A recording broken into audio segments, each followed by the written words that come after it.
มาสูงขนาะตอนตาวันเมื่อในได้เข้ามาเลยเพียนกว่าจอมกัน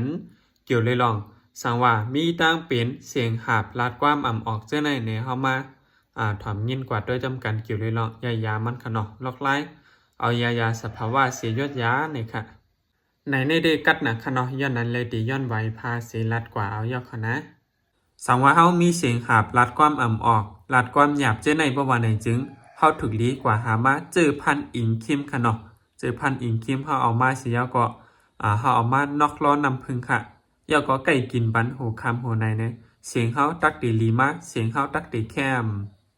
ลอกลายยอดยาแถมเมียนึงเต้กว่าหามาหนังป้องค่ะเนาะเอาหนังป้องเสียก็ตั้งเนืองย่ำค่ะนะเอา2อันในมากินกับกันค่ะเนาะในก็ตีจอยเฮ็ดให้กงข้อเฮาแคมในตีจอยเฮ็ดให้เสียงเฮาดีมาในอยู่ยาแถมเมียนึงเต้กว่าหามาหมักพาค่ะเนาะเลยว่าหางายอยู่ค่ะนะเฮาก็มาเอานำหมักพานั่นสิก็ไก่กินปันตาเสนี่ค่ะอันไหนได้มันตีจอยเฮ็ดให้เสียงเฮาในรีแคมขึ้นมาหรือเสียงหาเฮาตีออกขึ้นยอกย่างตีจอยเฮ็ดให้เสียงเฮาในเข้ม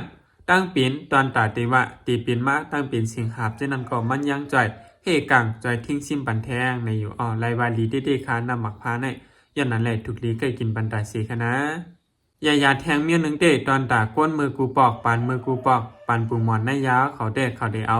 คีการโฮคาเลคือหวาน3อันในขนมเขาดีมาตำรอกันสิยก็ขึ้นกินปันคณะสั่งว่ามีทั้งเปลี่ยนลัดความป้ออ่ำไข่ออกเจ้ในขณะนอกอันนั้นได้ตอนตาก้นมือก่อนเขาดีใจตื้อยาอันในคณะย่านนั้นแหละสั่งให้ตื้อยาในก็กัดเตค่ะ